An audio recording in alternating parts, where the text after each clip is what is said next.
அன்பார்ந்த தாய் தமிழ் உறவுகள் அனைவருக்கும் வணக்கம். கடந்த வெள்ளிக்கிழமை 11/9 திடீர்னு இந்திய அரசாங்கத்தால் ஒரு அறிக்கை வெளியிடப்பட்டது. அதுவரைக்கும் புழக்கத்தில் இருந்த 500 ரூபா நோட்டுகளும் 1000 ரூபா நோட்டுகளும் அந்த இரவோடு செல்லாது அப்படின்னு சொல்லி இந்திய அரசு ஒரு அறிக்கை விட்டிருந்தது. அது மோடியின் தலைமையிலான இந்திய அரசு, பாஜக அரசு அறிக்கை விட்டிருந்தது. இந்த அறிக்கையினால பொதுமக்கள் பெரு அளவுக்கு துயரப்பட்டாங்க. அது நீங்க செய்திகள்ல பார்த்திருப்பீங்க. அடுத்த நாள் பெண்களுக்கு திருமணம் வச்சிருந்த தந்தையர்கள் பெரும்பாடுபட்டாங்க. ஒரு காய்கறி ஆர்டர் எடுத்திருப்பாங்க, அந்த காய்கறிக்கு காசு கொடுக்க முடியல. அதனால திருமணங்களே நிற்கக்கூடிய நிலைமைக்கு தள்ளப்பட்டிருந்தாங்க. தினக்கூலிகள், பேங்க் அக்கௌண்ட் இல்லாத தினக்கூலிகள் பெரும் அவதிப்பட்டாங்க. கையில் இருக்க காசு என்ன பண்றதுன்னு தெரியாம 500 ரூபா 1000 ரூபான்னு வச்சுக்கிட்டு அடுத்த வேலை சோறுக்கு வழி இல்லாம அவதிப்பட்டாங்க. மும்பையில் ஒரு குழந்தை மருத்துவமனையில் சிகிச்சை பார்க்க முடியாம இறந்து போச்சு. இதுபோல பல தெரிந்த செய்திகள் சில 120 கோடி மக்கள் வாழக்கூடிய ஒரு நாட்டில் எத்தனையோ துயரங்கள் நடந்திருக்கும். அப்ப இந்த நடவடிக்கை திடீர்னு 500 நோட்டும் 1000 நோட்டும் செல்லாது அப்படிங்கிற இந்த நடவடிக்கை என்ன காரணத்துக்காக செய்யப்பட்டது? ஒரு குழப்பமும் ஒரு புரிதலற்ற தன்மையும் தான் இன்னைக்கு வரைக்கும் எல்லாருக்கிட்டையும் நம்ம பார்க்கிறோம். இது கருப்பு பணத்தை ஒழிப்பதற்காக கொண்டு வரப்பட்டது அப்படின்னு சொல்லி மோடி அரசாங்கம், இந்திய அரசாங்கம் செய்திகள் விஷயங்களை சொன்னாங்க.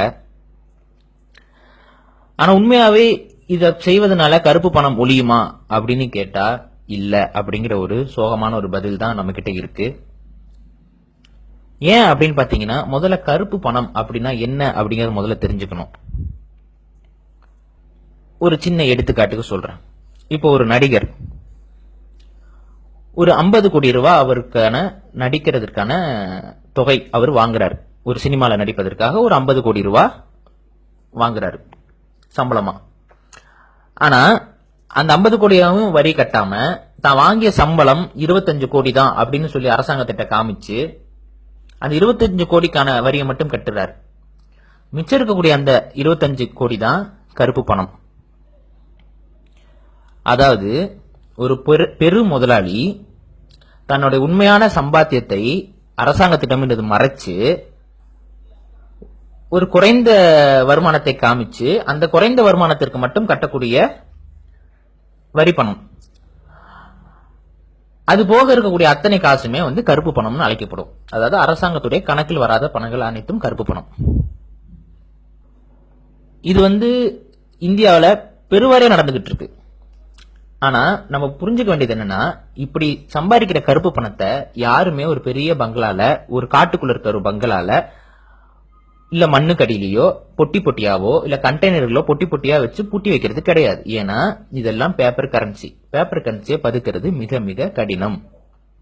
ஒரு பேப்பரை ஒருத்தங்க வீட்டுக்கு அடியிலயோ இதுலயோ வச்சீங்கன்னா அது ஒரு பேப்பர். ஒரு சின்ன வாட்டர் லீக்கேஜ் ஆச்சுன்னா கூட காசு போயிடும். ஒரு சின்ன கரையா கடிச்சுக்கோ இதுனா கூட காசு போயிடும். அதனால யாரும் மூட்டை மூட்டையா பணத்தை பதுக்கிறது கிடையாது. இது சினிமாவில திட்டமிட்டு மக்களுடைய சிந்தனையில் விதைக்கப்பட்டது. உலகத்தை ஆளக்கூடிய ஒரு சில நபர்களால இந்த போன்ற ஒரு பொய்யான தகவல்கள் திட்டமிட்டு நம்மளுடைய உளவியல் தாக்குதலுக்காக சினிமாக்கள் மூலமாக பரப்பப்பட்டது. உண்மையாவே யாருமே பணத்தை மூட்டையிலயோ வீட்டுக்கு அடியிலயோ எங்கேயும் பதுக்க வைக்கிறது கிடையாது. என்ன பண்ணுவாங்கன்னா, இந்த கருப்பு பணத்தை ரியல் எஸ்டேட் நிலங்கள்ல இன்வெஸ்ட்மெண்ட் பண்ணுவாங்க. நிலம் வாங்கி போடுவாங்க, தோட்டம் வாங்கி போடுவாங்க, டீ எஸ்டேட் வாங்கி போடுவாங்க, இல்ல ஃபாரின்ல நிலம் வாங்கி போடுவாங்க, இல்ல ஃபாரின்ல ஒரு கம்பெனில இன்வெஸ்ட்மெண்ட் பண்ணுவாங்க. இது போலதான் கருப்பு பணத்தை அவங்க இன்வெஸ்ட்மெண்ட் பண்ணுவாங்க. கருப்பு பணத்தை எல்லாருமே இங்க இந்தியாவில் இருக்கக்கூடிய பெரும் முதலாளிகள் பெருவாரியான பேர் இப்படிதான் கருப்பு பணத்தை இன்வெஸ்ட்மெண்ட் பண்றாங்களே ஒழிய யாரும் பணத்தை தங்கள் வீட்டில் வச்சுக்கிறது கிடையாது. இயல்பா திருட்டுத்தனமா வர பணத்தை ஒரு வீட்டிலேயோ இல்ல ஒரு இதுலயோ பதுக்கி வைக்கிறதுக்கு பேரு பதுக்கல் பணம். அது கருப்பு பணமா இருக்கணுங்கிற அவசியம் கிடையாது. அது பதுக்கல் பணம். இந்த பதுக்கல் பணத்தை ஒழிக்கிறது ஒரு சர்வ சாதாரணமான ஒரு விஷயம். இதுக்கு இந்த நடவடிக்கை தேவையில்லை, தேவையற்றது. எப்படின்னா, இயற்கையாகவே நம்ம அரசாங்கத்துடைய செயல் திட்டத்தின் அடிப்படையில ஒரு சில காலகட்டத்துக்கு தகுந்தாப்புல பணத்துடைய வடிவமைப்பு மாற்றப்படும்.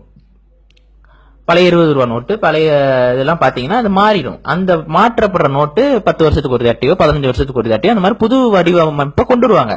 அந்த புது வடிவமைப்பு வரும் பொழுது தானாகவே புழக்கத்துல அந்த பதுக்கி வைக்கப்பட்ட பணங்கள் தானாகவே வெளியே வர வேண்டிய சூழல் வந்துடும். அப்போ ஒட்டுக்கா இருக்கிற பணங்கள் வெளியில வராம அது காணாம போயிடும். இல்லைன்னா அரசாங்கத்துக்கிட்ட கொடுத்துதான் ஆகணுங்கிற நிலை ஏற்பட்டுரும். வங்கிகள் கொஞ்ச நாள் தவணை எடுத்து அந்த பணங்கள் எல்லாம் அவங்க வாங்கிக்குவோம். பழைய பணத்தை வங்கி மட்டும் வாங்கிக்கும். புழக்கத்துல இருந்து அந்த பழைய பணங்கள் நின்றும். புது பணங்கள் வங்கிகள் இருந்து வெளியில கொடுக்கப்படும். இதனால ஒரு பெரிய அளவுக்கு பாதிப்பு ஏற்படாது. மக்களுக்கும் எந்தவித பாதிப்பு ஏற்படாது. பதுக்கல் பணத்தையும் அழகா கட்டுப்பாட்டுக்குள்ள கொண்டு வந்துடலாம். ஆனா இந்திய அரசாங்கம் திட்டமிட்டே இந்த பதுக்கல் பணத்தையும் கருப்பு பணத்தையும் ஒன்னா பேசி ஒன்னா பசிஞ்சு ஒரு வேணும்னே குழப்பிக்கிட்டு இருக்காங்க மக்களை.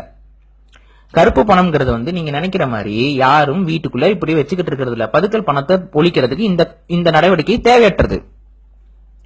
ஒரு கருப்பு பணத்தை வச்சிருக்கிறவரு அந்த கருப்பு பணத்தை அழகா இந்தியாக்குள்ள வெள்ளை பணமா மாத்திடலாம். ஒரு சின்ன எடுத்துக்காட்டு என்னன்னா, இப்போ ஒரு பெரிய சினிமா ப்ரொடியூசர், அவர்கிட்ட அளவுக்கு அதிகமா கருப்பு பணம் இருக்கு. உடனே என்ன பண்றாரு, ஒரு 5 கோடிக்கு ஒரு படத்தை எடுக்கிறாரு. அந்த 5 கோடிக்கு அந்த படத்தை எடுத்து அந்த படம் ஓடுதோ ஓடலையோ அரசாங்கத்துக்கிட்ட அந்த படம் எனக்கு ஒரு 25 கோடி 30 கோடி சம்பாரிச்சு கொடுத்துருச்சு அப்படின்னு சொல்லி அரசாங்கத்துக்கிட்ட கணக்கு காமிச்சு அந்த இதை ஆட்டோமேட்டிக்கா வெள்ளை பணமா மாத்திக்கிறாங்க. இதில் இப்படிதான் கருப்பு பணத்தை வெள்ளை பணமா அழகா சுலபமா இந்தியாக்குள்ள மாத்திரலாம். கருப்பு பணம் எல்லாமே எலக்ட்ரானிக் வயர் டிரான்ஸ்பர் மூலமா தான் பரப்பப்படுது. யாரும் கருப்பு பணத்தை கப்பல் மூலியமாவோ இல்ல ஒரு இது மூலியமாவோ கொண்டு போறது இல்ல. பிசிக்கல் மணி எங்கேயுமே டிரான்சாக்சன் பண்றது கிடையாது. எல்லாமே எலக்ட்ரானிக் டிஜிட்ஸா தான் பதியப்படுது. இதெல்லாம் யாரும் அதனால கருப்பு பணத்தை வச்சிருக்க போறது இல்ல. அப்ப மோடி அரசாங்கம் செஞ்ச இந்த 500 ரூபா நோட்டு 1000 ரூபா நோட்டு தடைங்கிறது ஒரு ஏமாத்து நாடகம். ரெண்டாவது, அதை தடை செய்யறேன்னு சொல்லிட்டு புதிய 500 ரூபா நோட்டையும் 2000 ரூபா நோட்டையும் கொண்டு வந்தது பதுக்கலை இன்னும் அழகா செய்வதற்கான ஒரு வழியை தான் அங்க வகுத்து கொடுத்திருக்காங்க. அப்ப இந்த மோடி அரசாங்கம் ஏன் பொய் சொன்னது? ஏன் இந்த இந்திய அரசாங்கம் மக்கள்கிட்ட இந்த மாதிரி கருப்பு பணத்தை மறைக்கிறாங்கன்னு சொல்லி பொய் சொல்லி அதையும் இந்த மாதிரி உடனடியாக செஞ்சு மக்களை இந்த அளவுக்கு ஒரு பெரிய அவதிக்குள்ளாக்குனது? இதற்கு பின்னாடி ஒரே ஒரு காரணம் மட்டும்தான் இருக்கு. மக்களை வங்கிகளுக்கு பழக்கப்படுத்துதல், வங்கியுடைய தேவையை மக்களிடம் உணர்த்துதல். இந்த ஒரு நோக்கம் மட்டும்தான் இந்த அலக்கழிப்புக்கு பின்னாடி இருக்கக்கூடிய அவங்களுக்கு தேவையான ஒரு விஷயம். மக்கள் அலைஞ்சாங்க, பேங்க் அக்கௌண்ட் வச்சிருக்க மட்டும் தப்பிச்சான், பேங்க்ல ஸ்வைப் பண்ணி இருக்க மட்டும் நல்லா சாப்பிட்டான், போயிடான், பொருள் வாங்கினா, பிரச்சனை இல்லாம இருந்துச்சு. மக்கள் அதை பாக்குறாங்க. அப்ப மக்களுக்கு இயல்பாகவே தோணக்கூடியது என்னன்னா, நம்மளும் ஒரு பேங்க் அக்கௌண்ட் வச்சிருக்கணும், நம்மளும் ஒரு ஏடிஎம் கார்டோ ஒரு இந்த கார்டோ வச்சிருந்தா அதை வச்சு தேய்ச்சி பயன்படுத்திக்கலாம். கையில காசு வச்சுக்கிட்டு உட்கார்ந்து இருந்தோம்னா இது வீணு, பாருங்க ஏடிஎம்ல போய் நிக்கணும் அப்படின்னு சொல்லி மக்களுக்கு வங்கியுடைய தேவையையும் டெபிட் கார்டு கிரெடிட் கார்டு போன்றவைகளோட தேவையையும் உணர்த்துவதற்காகவே இந்த ஒரு நாடகம். இது ஒரு நாடகம், இந்திய அரசாங்கத்தால அரங்கேற்றப்பட்ட ஒரு நாடகம். அது மட்டும் இல்லாம இப்ப இந்திய வங்கிகளுடைய பண இருப்பு நிலை குறைஞ்சிருக்கு. அதாவது மல்லையா மாதிரியான பெரிய நிறுவனங்களுக்கும் பெரிய முதலாளிகள், தனிப்பட்ட முதலாளிகளுக்கு இந்த வங்கிகள் அதிகப்படியான கடன்கள், பல லட்சம் கோடிகளை கடனா கொடுத்து அந்த கடன் பணம் திரும்பி வராதனால இப்ப வங்கிகளிடம் பண இருப்பு நிலை இல்ல. அப்ப என்ன அவங்களுக்கு என்ன தேவையா இருக்குன்னு பாத்தீங்கன்னா, மக்கள் கிட்ட இருக்கக்கூடிய பணத்தை மீண்டும் வங்கிக்கு கொண்டு வரக்கூடிய அவசியம் இந்த தனியார் வங்கிகளுக்கும் அரசாங்க வங்கிகளுக்கும் இருக்கு. அப்ப இவங்க என்ன பண்றாங்க, மக்கள்கிட்ட கொடுத்த காசை திரும்ப வரணும் அப்படிங்கிறதுக்காக போடப்பட்ட ஒரு மாஸ்டர் பிளான் தான் இந்த மோடி 500 ரூபாயும் 1000 ரூபாயும் தடை செஞ்சது. அதிகமா வங்கிகளிடம் பணம் இருந்தாதான் அந்த பணத்தை வச்சு மக்கள்கிட்ட திருப்பியும் வட்டிக்கு கடன் கொடுத்து வங்கிகள் லாபம் ஈட்ட முடியும். வங்கிகிட்ட பணம் இல்லாத பட்சத்துல மக்களுக்கு கடன் கொடுக்க முடியாது. அதனால வங்கிகள் திவால் ஆகிரும். அந்த திவால் ஆகக்கூடாதுங்கிறதுக்காகத்தான் இப்ப மக்கள்கிட்ட இருக்க பணங்களை புடுங்குறாங்க. உலகத்தை ஆளக்கூடிய இலுமினாட்டி என்ற ஒரு கும்பல் வங்கி முதலாளிகள், அவங்க எல்லாம் வங்கிக்கு ஓனர்ஸ், பிரைவேட் பேங்குகளுடைய அத்தனையுடைய ஓனர்களும் இந்த இலுமினாட்டிகள் என்ற ஒரு யூத வம்சாவளியை சார்ந்த ஒரு சில குடும்பங்கள். இந்த குடும்பங்களுடைய வேலை என்னன்னா, வங்கிக்கு எல்லா நாட்டுடைய பொருளாதாரத்தையும் வங்கிக்குள்ள கொண்டு வரணும். வங்கிக்குள்ள எல்லா நாட்டுடைய பொருளாதாரமும் வந்துருச்சுன்னா இயல்பாகவே இவர்கள் அதை வட்டிக்கு விட்டு பொழைப்பாங்க. வட்டிக்கு விடும்போது ஒரு நாட்டு சுரண்ட முடியும், அழகா சுரண்ட முடியும். அப்ப ஒரு வட்டிக்கு வங்கிகள் விடும் பொழுது ஒரு நாட்டுடைய பொருளாதாரம் கொஞ்சம் கொஞ்சமா இறங்கிடும். இது பிரைவேட் வங்கிகள், அது வெளிநாட்டு வங்கிகள்ங்கிற பட்சத்துல சுலபமா இது காணாம போயிடும். அப்ப இந்த வங்கிகளுடைய நோக்கம் என்னன்னா, மக்கள் எல்லாரும் பேங்க்ல அக்கௌண்ட் வச்சாதான் இந்த வங்கிகளுக்கு காசு வருமானம். மக்கள் பேங்க் கிட்ட இருந்து கடன் வாங்கினாதான் இந்த வங்கிகளுக்கு வருமானம். அப்ப இந்த வருமானம் வர்றதுக்கு முதல்ல மக்கள் வங்கியில அக்கௌண்ட் வைக்கணும். அப்ப என்ன பண்ணாங்க, ஆரம்பத்துல இலவசமா நாங்க கிரெடிட் கார்டு தரோம், மகளிர்களுக்கு சுய உதவி குழு பண்றோம், அதனால பேங்க்ல அக்கௌண்ட் ஓபன் பண்ணுங்க, மானியம், அரசாங்க மானியத்துக்கே நாங்க இனிமேல் பேங்க் அக்கௌண்ட் இருந்தாதான் அது தருவோம் இப்படின்னு சொல்லி மக்களை கொஞ்சம் கொஞ்சமா பேங்க் அக்கௌண்ட் ஓபன் பண்ண வச்சாங்க.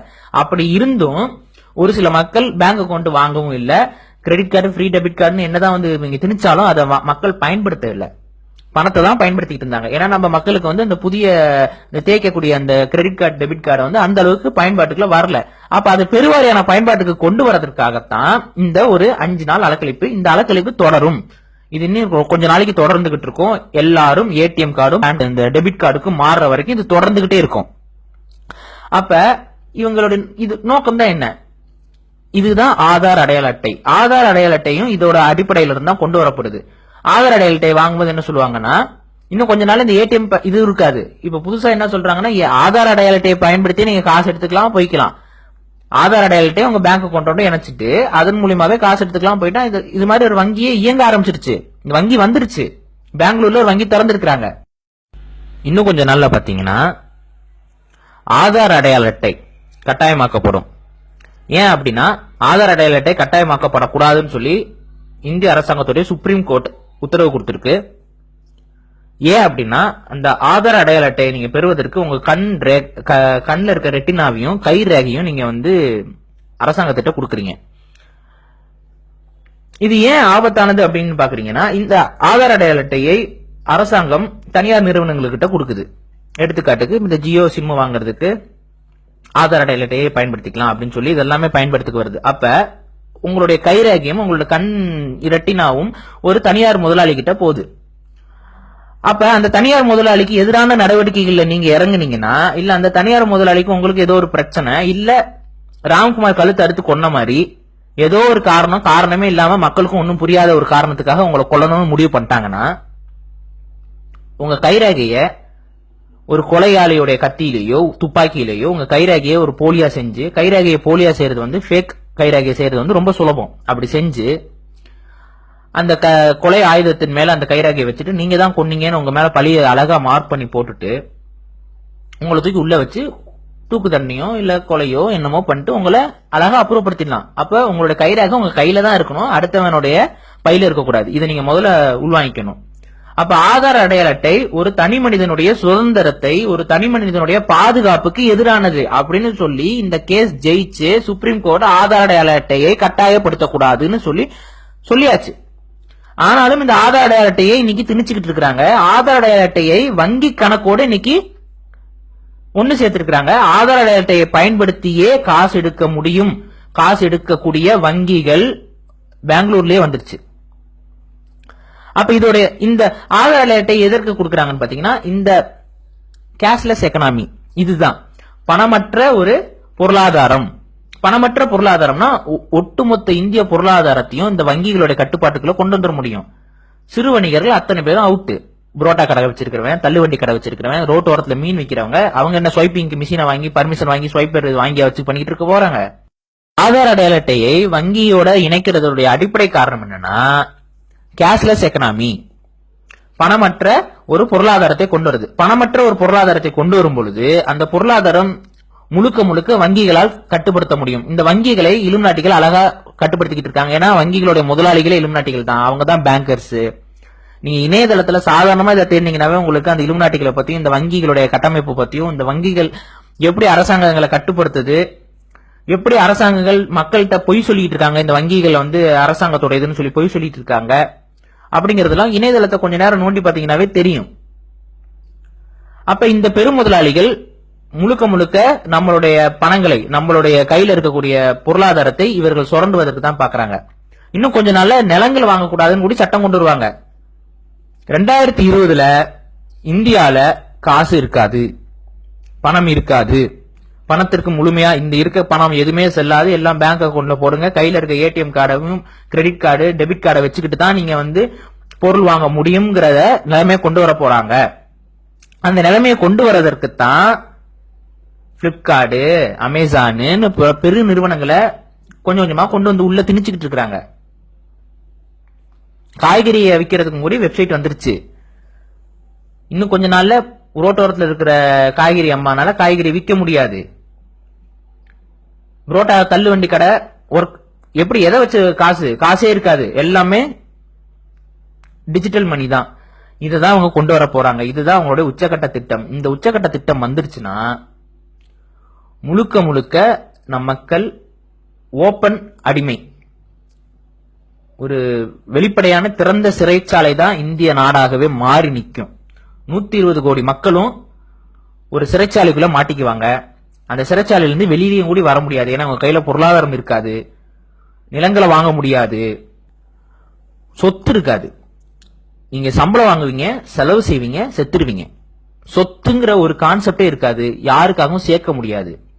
இதெல்லாம் யாரோட கட்டுப்பாட்டில் இருக்கும்னா உலகத்தை ஆளக்கூடிய ஒரு சிறிய குடும்பம். அந்த சிறிய குடும்பத்திற்கு கட்டுப்பாட்டில் தான் அத்தனை வங்கிகள் இருக்கு. அந்த குடும்பம் உலகத்தை ஆளும்.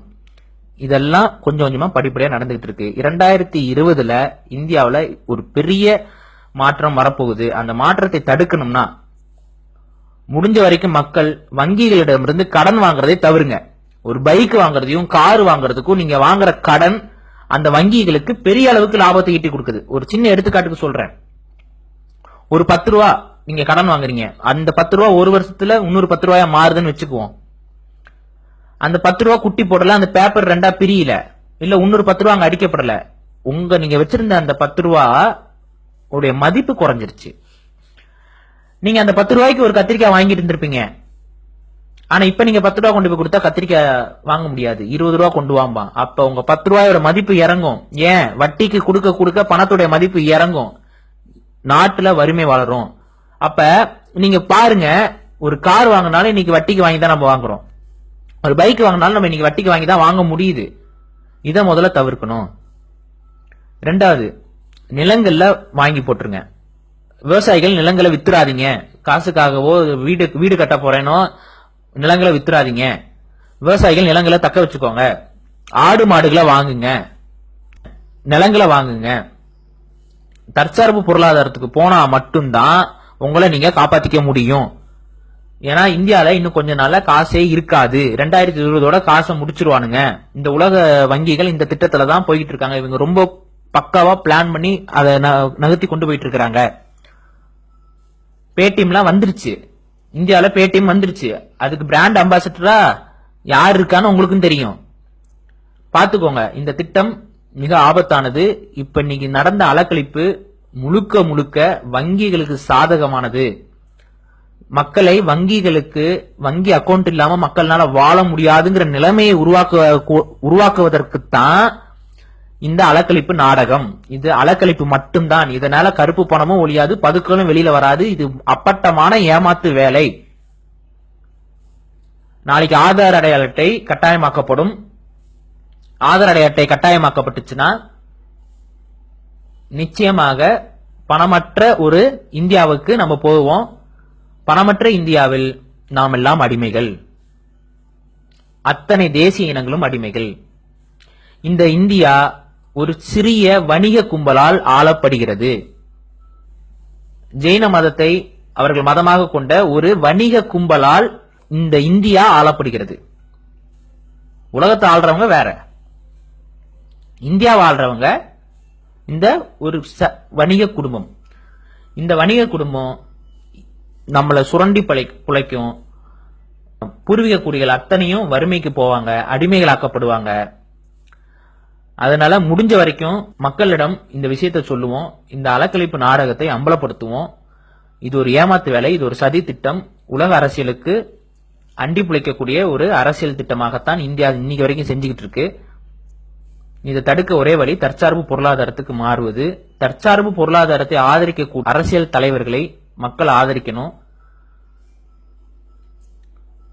பொம்மலாட்ட பொம்மை மாதிரி இருக்கக்கூடிய அரசியல் தலைவர்களை மக்கள் புறந்தள்ளணும். அப்பதான் நாடு உருப்படும். இல்லைன்னா நாட்டில் வறுமை மட்டும்தான் இருக்கும், மக்களை ஏமாத்திக்கிட்டே இருப்பாங்க. கடைசியா இந்த பிச்சைக்காரன் சிவாஜி படத்துல எல்லாம் 1000 ரூபா நோட்டு 500 ரூபா நோட்டு தடை செய்ய போறோம்ங்கிறத முன்னாடியே ப்ரெடிக்ட் பண்ணி சொல்லியிருந்தது. அவங்க சொன்னது பலிக்கல. உங்களை உளவியலா தயார் பண்ணுவதற்காகத்தான் அப்படி சொல்லப்பட்டது.